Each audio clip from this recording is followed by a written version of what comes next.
welcome to Virtual Pathfinder YouTube channel. This is a lunar mission update about the first US soft landing on the moon since 1972.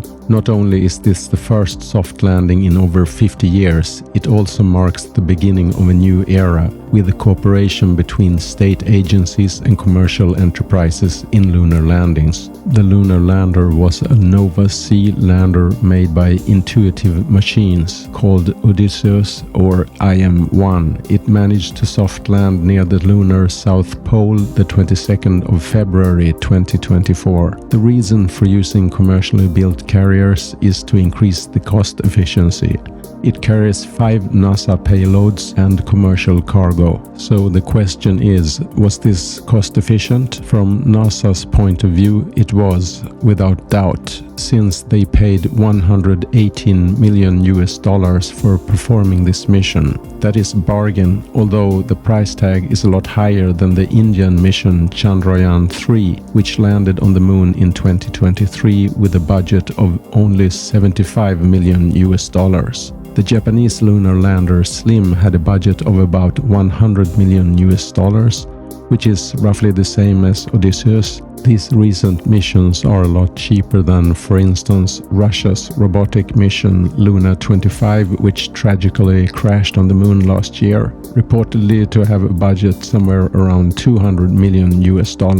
However, one should keep in mind that Intuitive Machines also contributed to the Odysseus mission with somewhere $100 to $130 million, which brings the total cost to at least $218 million, which is relatively cheap but not very cheap. Comparing the total cost, no one can beat India.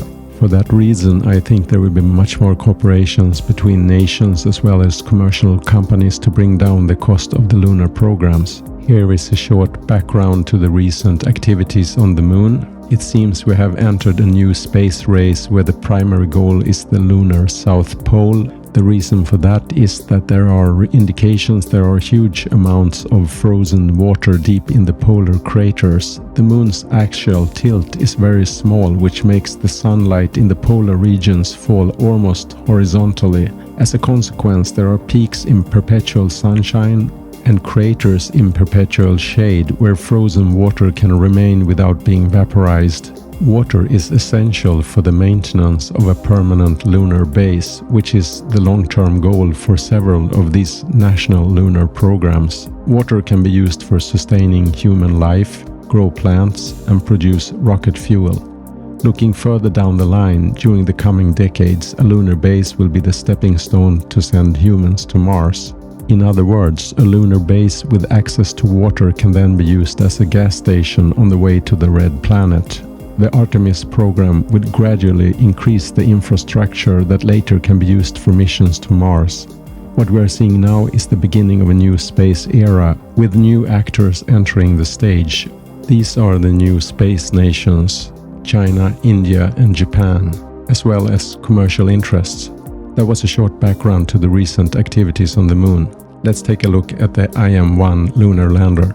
It is stated on NASA's website about the Odysseus lunar mission that the scientific objectives of the mission is to include studies of the plume surface interactions, radio astronomy, and space weather interactions with the lunar surface. It will also be demonstrating precision landing technologies and communication and navigation node capabilities. IM-1 was selected through NASA's Commercial Lunar Payload Services (CLPS) initiative, in which NASA contracts with a commercial partner, in this case Intuitive Machines, that provides the launch and lander.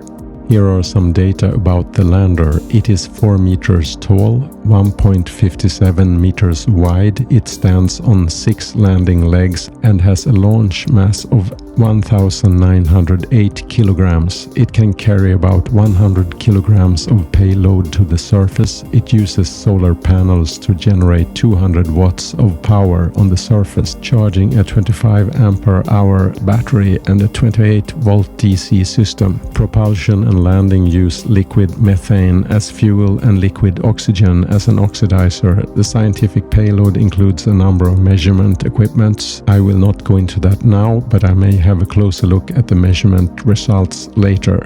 So how successful was this mission? IM-1 was launched on the 15th of February 2024 on a SpaceX Falcon 9 from Kennedy Space Center. After being in Earth orbit and after translunar injection, it was put in lunar orbit. Odysseus landed on the moon at the crater Malapert A near the lunar south pole on February the 22nd. The landing site is just north from the Malapert Massif, which is a mountain in the area. The Malapert A crater area, 300 kilometers from the lunar south pole, was chosen because it appeared to be a relatively flat and a safe place near the pole to land. It is in line of sight from Earth since it's an open area in front of the Malapert Massif. Although the landing was a success, it appears that the lander has tipped over and is resting on the side. That is a similar situation as the Japanese lunar lander experienced, which is also tipped to the side.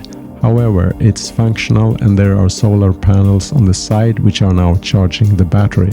Just before landing, at approximately 30 meters above the lunar surface, the Odysseus lander was planned to eject the Eagle Cam camera-equipped CubeSat, which would have dropped onto the lunar surface near the lander. However, due to complications arising from a software patch, it was decided that Eagle Cam would not be ejected upon landing. Plans to eject Eagle Cam post-landing are being worked out by both Intuitive Machines and the Eagle Cam team.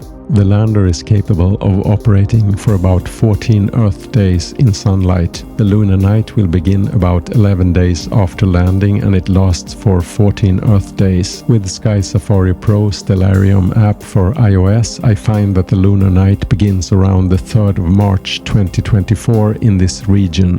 The electronics is not tested for the extremely low temperatures of the lunar night, which is down to about minus 150 degrees Celsius. So it is not expected to continue operation the next lunar day, which begins around mid-March. But they will make attempts then to start up the equipment to see if it's possible. There is a certain probability that it will come to life again, since the electronics of the Japanese slim lunar lander seems to have survived the lunar night. Regardless how it goes, this marks the beginning of a new era in the space exploration where commercial interests join the development of lunar missions side by side with national space agencies. That was all for this time. If you're interested in space exploration, remember to subscribe to this channel and I will see you in the next video. Until then, have a good day and many starry nights.